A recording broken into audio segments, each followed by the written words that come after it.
आदाब, आप सभी का इस्तकबाल है हमारे खास प्रोग्राम हेलो परवाज में और मैं हूं आपके साथ तरन्नुम अली। हिंदुस्तान में 80% लोग किसी न किसी तरह की दांतों की परेशानी से जूझ रहे हैं, लेकिन फिर भी लोग ओरल हेल्थ केयर का ख्याल कम ही रखते हैं। जबकि मुंह की सफाई अगर सही से ना की जाए तो कई तरह की बीमारियां हो सकती हैं। आपको ये जानकर हैरानी होगी कि जो लोग अपने दांतों का ख्याल नहीं रखते उन लोगों को दिल की बीमारी होने का खतरा सबसे ज्यादा होता है। तो आज बात करेंगे ओरल हेल्थ की और इस पर बात करने के लिए हमारे साथ हैं डेंटिस्ट डॉक्टर कविता काचरू। आपका इस्तकबाल है हमारे इस प्रोग्राम में। शुक्रिया। नाज़रीन, आप भी हमारे इस प्रोग्राम में शामिल हो सकते हैं। हमारे नंबर्स लगातार आपकी टीवी स्क्रीन पर फ्लैश हो रहे हैं। हमें इंतजार है आपके सवालों का।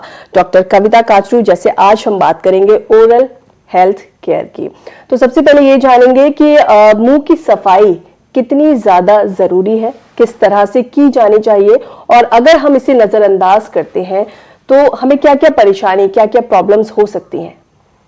ठीक है, तो मुंह की सफाई बहुत ज़्यादा ज़रूरी है। अभी आजकल देखा जाए इंडिया में ओरल हेल्थ अवेयरनेस ही नहीं है। हाँ। लोग इसकी इम्पोर्टेंस ही नहीं जानते कि अगर हम ब्रश नहीं करेंगे तो उसके कॉन्सिक्वेंसेस क्या क्या होंगे। तो सबसे पहले हम शुरू करें, अगर कोई इंसान ब्रश नहीं करता है तो क्या होगा, बदबू आने लगेगी। आपके हाँ। पास बैठने पे आपको रियलाइज होगा कि उसके मुंह से बदबू आ रही है, तो हाँ। लोग वैसे ही हेजिटेट करते हैं किसी के पास जाना। फिर क्या करते हैं लोग, वो बदबू धीरे धीरे बढ़ने लगती है, अभी मसूड़े लाल लाल दिखने लगते हैं उस इंसान के जो ब्रश नहीं करता है। फिर ये एक साइकिल बन जाता है और ये दांत निकलने पे निकल जाता है अपने आप, अगर कोई मुंह की सफाई ना रखे तो। वो लोग जिनको हार्ट सर्जरी हुई है या जिनको दिल की बीमारी है, हमारा मुंह बोला जाता है it is the dirtiest part of our human body. इसमें बहुत सारे बैक्टीरियाज होते हैं। वो लोग जिनको दिल की बीमारी होती है उनके पास हाई रिस्क कैटेगरी में चले जाते हैं, मुंह से बैक्टीरिया चले जाते हैं अंदर और उनको दिल की बीमारी दोबारा से, जैसे हार्ट अटैक हुआ है फिर इन्फेक्शन हो सकता है, क्योंकि बैक्टीरिया मुंह में ज्यादा होते हैं। अगर मुंह की सफाई ना रखी जाए तो वो ब्लड फ्लो के थ्रू अंदर चले जाते हैं और उनकी अल्टीमेटली बहुत बुरा उसका प्रोग्नोसिस रिजल्ट बहुत बुरा होता है। अच्छा। Death is the last thing. वो उन लोगों के लिए जिनको दिल की बीमारी होती है जो मुंह की सफाई नहीं रखते हैं। यानी कि बहुत जरूरी है कि मुंह की सफाई का हम ख्याल रखें। लेकिन सवाल ये उठता है, क्योंकि नॉर्मली सबको पता होता है कि ब्रश करना है, कुल्ली करनी है, लेकिन क्या उसकी भी कोई टेक्निक है कि किस तरह से होनी चाहिए, इसका क्या रूटीन होना चाहिए?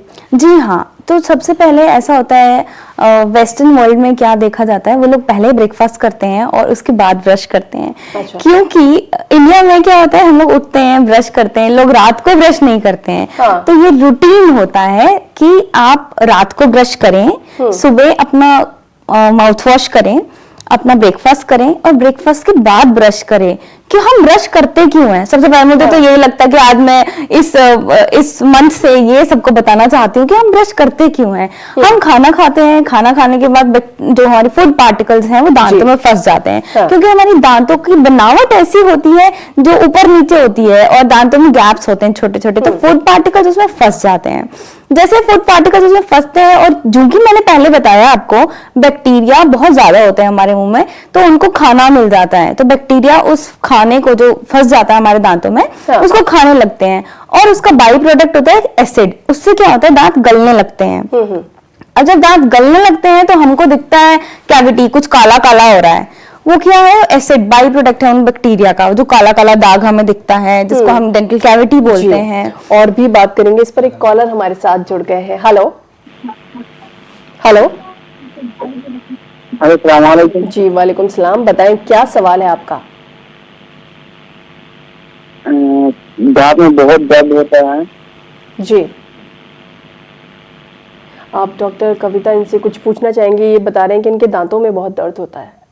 कब से हो रहा है आपके दांतों में दर्द? जी क्या बोल रहे हैं?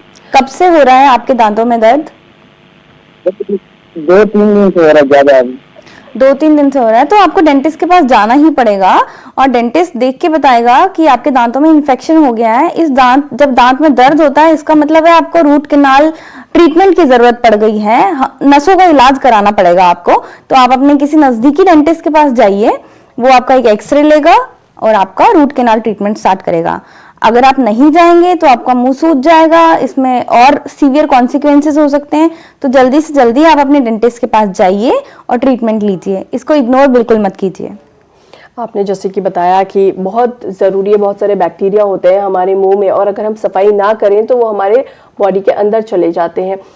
इसके बारे में और भी आपसे चीज़ें जानेंगे। एक कॉलर हमारे साथ और जुड़ गए हैं, पहले सवाल लेते हैं। हेलो हेलो, क्या आपको हमारी आवाज आ रही है?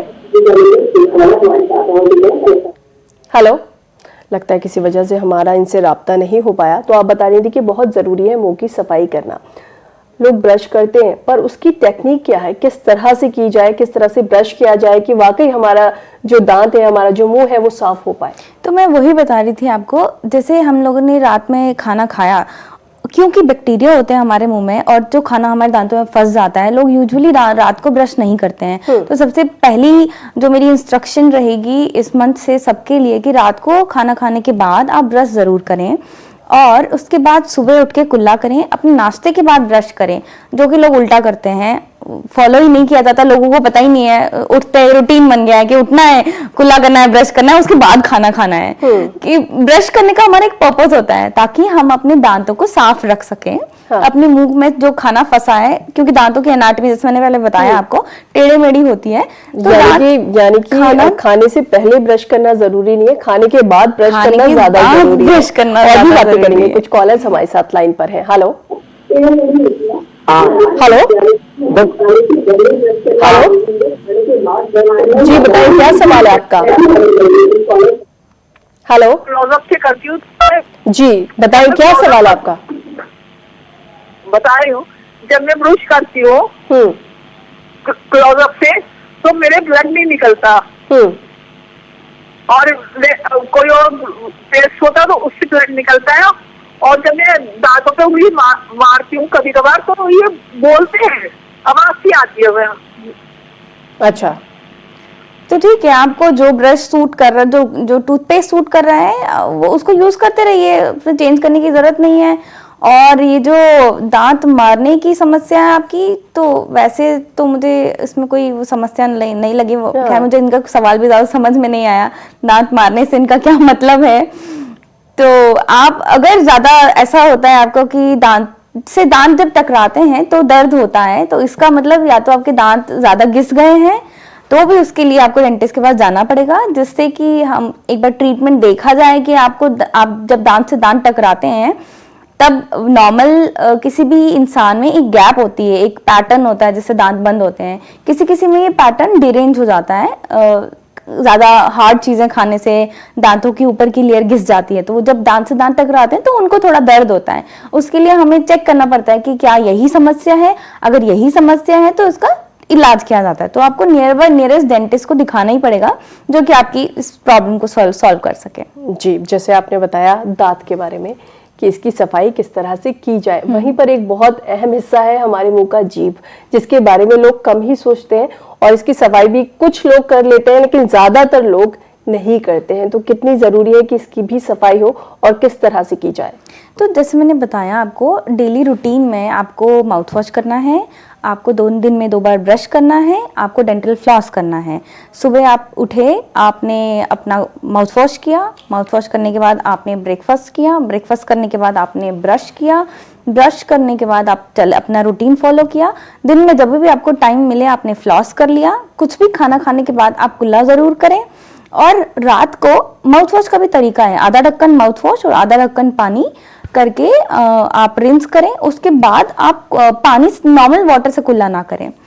और जैसे मैंने बताया आपको, फ्लॉस जरूर करें। दांतों के बीच की जो गंदगी होती है वो हमारे ब्रश करने से ठीक नहीं होती है, निकलती नहीं है, वो फ्लॉसिंग से ही निकलती है। तो फ्लॉस का मतलब एक धागा होता है जो कि दांतों के बीच में जाता है। अब आप ये भी कुछ लोग करते हैं, नॉर्मल धागा ले लेते हैं, नॉर्मल सुई धागा ले लेते हैं, लेकिन ये डिफरेंट धागा होता है। अच्छा, तो वो इस्तेमाल नहीं करना चाहिए? नहीं, सुई धागे वाला धागा इस्तेमाल नहीं करना है। उससे क्या होता है, हमारी मसूड़े छिल जाती हैं। ये धागा ऐसा होता है जो कि इजीली स्लाइड हो जाता है हमारे दांतों में और मसूड़ों को हर्ट भी नहीं करता है।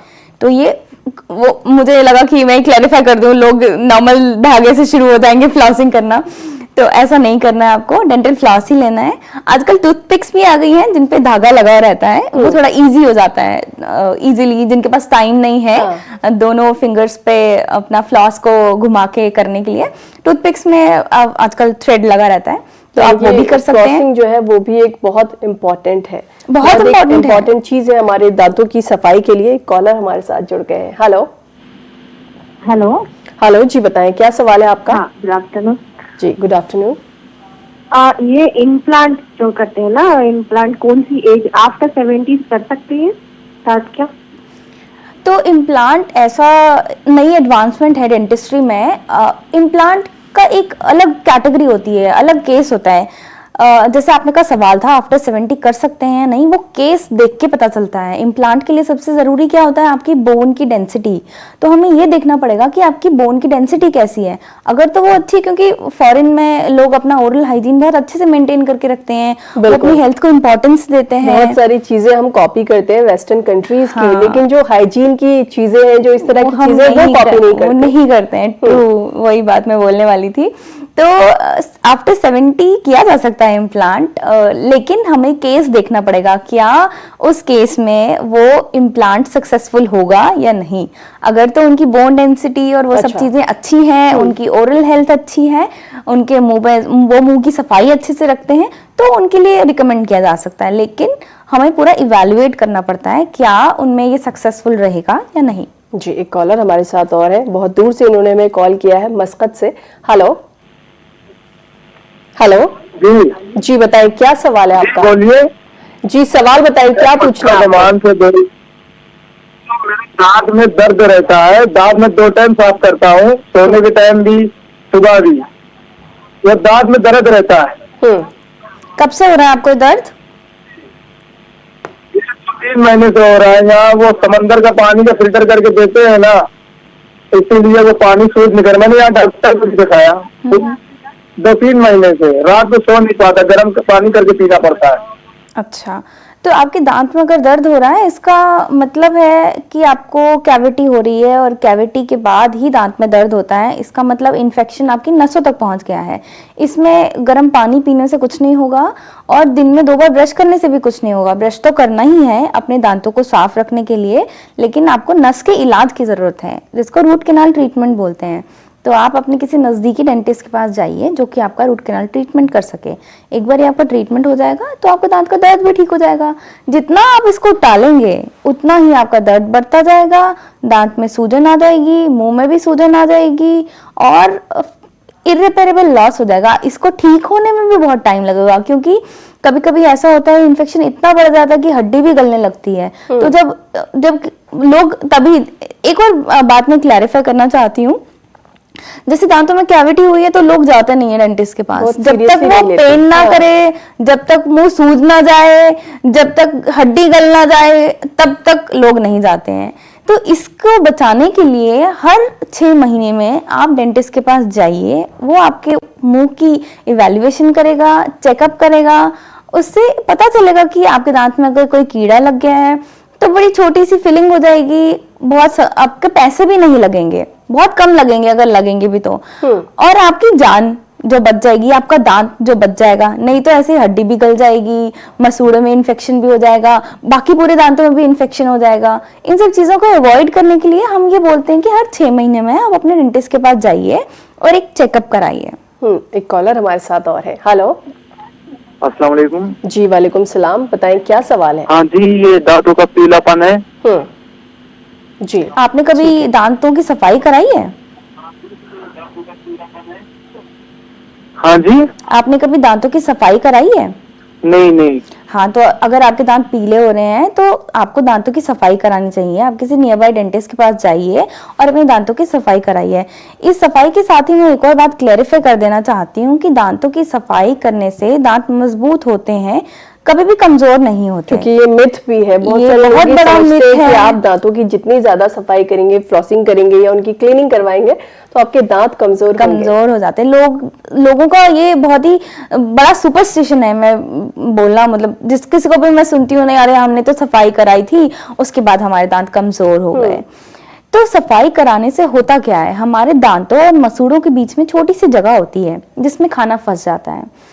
अब फंसते फंसते ये दांत, ये जो जगह है ये बहुत डीप हो जाता है, ये गंदगी बहुत डीप चली जाती है। अच्छा। जब वो डीप चली जाती है वो दांतों की मजबूती को, दांत अपनी जड़ों को छोड़ता चला जाता है। अच्छा। अब जब स्केलिंग हुई, ये जो जगह बनाई थी इस गंदगी ने, वो जगह खाली हो जाती है। उस जगह को खाली ही रहने देने के लिए आपको ओरल हाइजीन मेंटेन करना पड़ता है आफ्टर स्केलिंग, जो कि लोग करते नहीं हैं। इस वजह से उनके दांत कमजोर हो जाते हैं, क्योंकि जब वो हमने जगह साफ की, वो जो कचरा फंसा था दांतों और मसूड़ों के बीच की जगह में, वो जगह साफ हो गई, उसमें कचरा फिर फंसने लग गया। इन्होंने सफाई नहीं रखी अपने, हमने बोला आप दिन में 2 बार ब्रश करिए, माउथ वॉश करिए, फ्लॉस करिए, पेशेंट ने नहीं किया तो उनकी दांत फिर वैसी कंडीशन में पहुंच जाएंगे। तो लोगों को ये लगता है अरे हमने तो स्केलिंग कराई थी, हमें तो कुछ भी फर्क नहीं पड़ा और हमारे दांत हिलने और लग गए। इसी वजह से जो लोगों के दांत पीले होते हैं, शायद इसकी भी वही वजह है। हाँ, दांत पीले इसी कारण से होते हैं क्योंकि प्लाक जम जाता है, प्लाक के बाद वो टार बन जाता है, कैलकुलस बन जाता है। तो यही सारी वजहें होती हैं। तो पीले दांतों का इलाज क्या है? क्लीनिंग। हाँ, पीले दांतों का इलाज सबसे पहले स्केलिंग, आप स्केलिंग करवाइए, लेकिन स्केलिंग के साथ में जो बहुत ही ज्यादा इंपॉर्टेंट है, ऐसा नहीं है कि आप डेंटिस्ट के पास गए, डेंटिस्ट ने स्केलिंग की और आपका उनका काम खत्म, आपका काम खत्म। आपको क्या करना है, उसके बाद आपको ओरल हाइजीन मेंटेन करना है, फ्लॉसिंग करनी है, माउथ वॉश करना है, जैसे मैंने बताया, आधा ढक्कन पानी, आधा ढक्कन माउथ वॉश करके कुल्ला करना है, जंक फूड को अवॉइड करना है, ज्यादा मीठी चीजें अवॉइड करनी है, अपने कुल्ला करना है कुछ खाना खाने के बाद, जिससे कि खाना दांतों में ना फंसे, रात को खाना खाने के बाद ब्रश करना है, सुबह ब्रेकफास्ट के बाद ब्रश करना है। तो धीरे धीरे, जैसे आपने जनवरी में स्केलिंग कराई, फिर आपको बीच में अगस्त या अप्रैल के अराउंड दोबारा डेंटिस्ट के पास जाना है। इस पर भी बात करेंगे कि कब कब डेंटिस्ट के पास जाना चाहिए, लेकिन एक कॉलर हमारे साथ है। हेलो हेलो हेलो जी, बताएं क्या सवाल है? जी आदाब है। जी आदाब, बताएं क्या सवाल है? सवाल यह है कि डॉक्टर साहब से दांतों के बारे में पूछना है, सफाई के बारे में। बताइए। डॉक्टर साहब, मैंने दवाई सफाई कराई थी दांतों की। जी हाँ। लेकिन कलर पीला ही रहता है। अच्छा, ठीक है। व्हाइट नहीं होता। ठीक है। तो अब इसका आंसर ये है कि हमारे दांतों की 3 लेयर्स होती हैं। पहली लेयर को एनामल बोलते हैं, दूसरी को डेंटिन बोलते हैं और तीसरी का नाम पल्प होता है। तो जो बीच वाली लेयर होती है डेंटिन, ये पीले कलर की होती है। किसी किसी इंसान में ये जो एनामल होता है ये ट्रांसपेरेंट होता है। तो क्या होता है, डेंटिन का कलर रिफ्लेक्ट करता है, वो येलोविश दिखता है, इसलिए लोगों को ऐसा लगता है कि हमारे दांत पीले हैं। तो पीले हैं, वो नेचुरल पीले हैं, उसमें प्लाक का एक्यूमुलेशन, अगर आपने सफाई कराई और आपके दांत हेल्दी हैं और फिर भी पीले हैं, तो उसका मतलब यही है कि आपके डेंटिन का कलर रिफ्लेक्ट हो रहा है। अब अगर आपको उसको भी बिल्कुल वाइट कराना है तो उसके लिए हमारे पास कुछ ट्रीटमेंट्स होते हैं, जैसे ब्लीचिंग हो गई, विनियरिंग हो गई। ब्लीचिंग से आपके दांत जो हैं वाइट हो जाते हैं, लेकिन उसके साइड इफेक्ट्स भी होते हैं, जो कि स्टार्स हैं, आपको टीवी पे जाना है, आपको मूवीज में जाना है, हाँ वो करवाते हैं, लेकिन उससे थोड़ा दांतों की स्ट्रेंथ कम हो जाती है, तो वो कम कराना चाहिए, एज एंड व्हेन रिक्वायर्ड कराना चाहिए, उतना हेल्दी नहीं होता है। अगर बहुत ज्यादा उसकी जरूरत है और किसी भी तरह आपके दांत ठीक नहीं हो पा रहे, तब उस केस में आप करा सकते हैं। एक कॉलर हमारे साथ और जुड़ गए। हेलो। हाँ जी। जी बताएं क्या सवाल है? तम्बाकू खा के मेरा मुंह नहीं खुल रहा है, कम खुल रहा है। अच्छा जी, तो ठीक है। आजकल ये एक बहुत बड़ी प्रॉब्लम भी है। ये बहुत बड़ी प्रॉब्लम है, आपका मुंह कम खुल रहा है, इसका मतलब ओरल कैंसर के जो शुरुआती लक्षण हैं वो आपके मुंह में दिखाई दे रहे हैं। आप इमीडिएटली गुटखा, पान मसाला जो भी खाते हैं उसको बंद कीजिए जल्दी से जल्दी, और साथ में नियरेस्ट ओरल कैंसर हॉस्पिटल, जो कैंसर हॉस्पिटल है आपके अगल बगल घर के पास में, आप वहाँ पे जाइए, दिखाइए और ट्रीटमेंट लीजिए। क्योंकि जैसे मैंने आपको बताया, ओरल कैंसर बहुत बड़ा एक एपिडेमिक बनता जा रहा है हमारी कंट्री में। हमारे यहाँ बहुत लोग पान मसाला गुटखा खाते हैं और डेंटिस्ट के पास भी नहीं जाते, अपना ओरल हाइजीन भी नहीं मेंटेन करते। तो डेंटिस्ट के पास जाके हम लोग अर्ली आइडेंटिफाई कर लेते हैं किसको ओरल कैंसर हो सकता है, क्योंकि सिम्टम्स प्री कैंसरस लीजन्स पहले ही आ जाते हैं ओरल कैविटी में, जो हम देख पाते हैं। अच्छा, जैसे इन्होंने बोला हम मेरा मुंह नहीं खुल रहा है, तो वो एक सिम्टम होता है प्री कैंसरस लीजन का। हाँ। ओरल सबम्यूकस फाइब्रोसिस में मोस्टली ऐसा होता है जब मुंह खुलना बंद हो जाता है, तो वो नियर बाई अपना कैंसर हॉस्पिटल में जाके ही ट्रीटमेंट विजिट आप डॉक्टर के पास कब कब कर सकते हैं? एवरी ताकि 6 आपके मुंह के अंदर क्या चेंजेस हो रहे हैं, क्या होने वाला है मालूम रहे। एवरी 6 मंथ्स आप डेंटिस्ट के पास जाइए, आप अपना चेकअप कराइए। नॉर्मल चेकअप कराने में ही हमेशा फायदा रहता है, जबकि आपको दर्द हो, आपको पेन हो और उसके बाद आप अपने डेंटिस्ट के पास जाएं, उसमें आपके पैसे भी ज्यादा इन्वेस्ट होंगे, दर्द भी होगा आपको। एक और बड़ी इंटरेस्टिंग बात जो मैं आपको बताना चाहती हूँ, जैसे हमारी पूरी बॉडी में अगर कहीं कट लग जाता है या इन्फेक्शन हो जाता है तो हम स्वेलिंग हो जाती है, इतना पेन नहीं होता। लेकिन ओरल कैविटी इसलिए डिफरेंट होती है क्योंकि हमारा जो बाहर का स्ट्रक्चर होता है वो हार्ड होता है।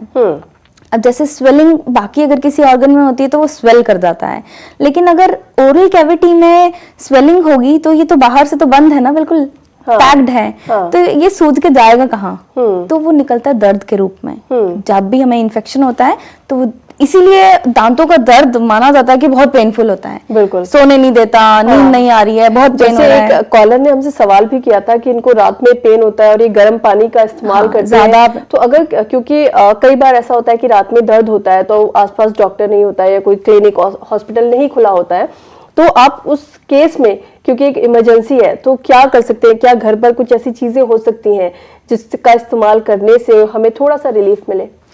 पहले तो मैं ये बोलना चाहूंगी सभी को, जो भी दर्शक हमारे देख रहे हैं, अपने पास एक इमरजेंसी किट, अपने घर में एक इमरजेंसी किट जरूर रखें जिसमें एक पेन किलर हो उनके पास, बैंडेज हो, टॉपिकल ऑइंटमेंट हो, दवाई लगानी जब कट जाए छिल जाए, बैंडेड हो, ये सब छोटी मोटी चीजें हो जिसमें। दांतों के लिए क्या रखें? हाँ, दांतों के लिए भी एक पेन किलर बहुत जरूरी है जो कि आपके घर में होना चाहिए, कभी भी दर्द हो सकता है तो एक पेन किलर रखें। दूसरा क्लोव बोला जाता है, जो लौंग होता है वो नेचुरल एनेस्थेटिक होता है, तो कुछ लोग लौंग भी रख लेते हैं, इफेक्ट करता है थोड़ा टाइम के लिए जब ज्यादा दर्द ना हो, लेकिन जब ज्यादा दर्द होता है तो पेन किलर के सिवा कोई भी चीज काम नहीं आती है। ऑन टॉप ऑफ इट, जैसे मैंने आपको बताया, ये दांत एक क्लोज हड्डी है, बाहर से क्लोज एनवायरनमेंट है। जब दर्द होता है तो इतना दर्द होता है क्योंकि सूजेगा, सूजन हो रही है तो सूजेगा कहाँ, तो कहाँ निकल के जाएगा, तो कहीं निकल के जा नहीं पाता, तो इसलिए दर्द ज्यादा होता है। और हम लोग फिर डेंटिस्ट ही है एक लास्ट ऑप्शन कि आप डेंटिस्ट के पास जाइए, वो ऐसे ट्रीटमेंट्स करते हैं जिससे कि दांत जो है रिलीफ मिल जाता है पेन का। जी, एक बहुत ही अहम सवाल और है कि जो प्रेग्नेंट औरतें होती हैं तो उनमें अक्सर देखा गया है कि मसूड़ों की सूजन, जिसे हम जिंजिवाइटिस कहते हैं, वो बहुत ज्यादा होता है, तो इसके लिए क्या कर सकते हैं और ये होने की वजह क्या होती है? तो प्रेग्नेंट लेडीज जो होती हैं उनमें हार्मोन्स की क्वांटिटी ऊपर नीचे होती रहती है, कभी इंक्रीज होती है कभी डिक्रीज होती है। पहला तो हार्मोनल इम्बैलेंस है, और दूसरा वो अपनी ओरल हाइजीन को नेग्लेक्ट कर देती हैं। इसलिए नेग्लेक्ट करती हैं क्योंकि उनके पास बाकी बच्चा हो गया तो बच्चे का ध्यान रखना है, इसका ध्यान रखना है, घर वालों का ध्यान रखना है, वो अपनी हेल्थ को सबसे लास्ट प्रायोरिटी देती हैं। पहला हार्मोनल इम्बैलेंस तो हो ही रहा है, साथ में वो मुंह की सफाई नहीं कर पा रही हैं। हाँ। इसलिए क्या होता है, उनकी मसूड़ें सूज जाती हैं। अगर वो जरा सा भी ध्यान रखेंगी, माउथ वॉश करेंगी, ब्रश करेंगी, तो ऐसा नहीं होगा उनके साथ। और अगर हो रहा है तो गम पेंट लगा सकती हैं, वो दांतों की सफाई कर सकती हैं, माउथ वॉश यूज करेंगी तो धीरे धीरे ये ठीक हो जाएगा। अच्छा, अगर कुछ हम टिप्स की बात करें तो जैसे आपने बताया कि क्लीनिंग किस तरह से की जा सकती है और ये है भी बहुत ज़रूरी, तो हम दांतों का ख्याल कैसे रखें क्योंकि वक्त बहुत कम है, चलते चलते कुछ छोटी सी टिप। तो सबसे पहले मैं ये बताना चाहूंगी, किसी भी इंसान का सबसे इम्पोर्टेंट गहना उसकी स्माइल होती है, तो आप अपनी स्माइल का बहुत अच्छे से ध्यान रखें। हमारी नेचुरल चीज़ों को नेचुरल ही रहने दें, आपको ज़्यादा से ज़्यादा ज़रूरत नहीं पड़नी चाहिए। हाँ। कुछ भी आर्टिफिशियल चीज की, जैसे हमने दांत निकल गए, कहीं ना कहीं ये चीजें इफेक्ट भी करती हैं। डॉक्टर कविता काचरू, वक्त हमारे पास थोड़ा सा कम है, लेकिन आपने जो भी बताया, हमारे कॉलर्स के सवालों के जवाब दिए, उम्मीद है कि इसका फायदा ये सब जरूर उठाएंगे। आपका यहाँ आने के लिए बहुत बहुत शुक्रिया। शुक्रिया। नाजरीन, कल हेलो परवाज में हमारे साथ होंगे पीडियाट्रिशियन डॉक्टर रवि भारद्वाज, जिनसे आप बच्चों की सेहत से जुड़े सवाल पूछ सकते हैं। फिलहाल हमें दीजिए इजाजत। आदाब।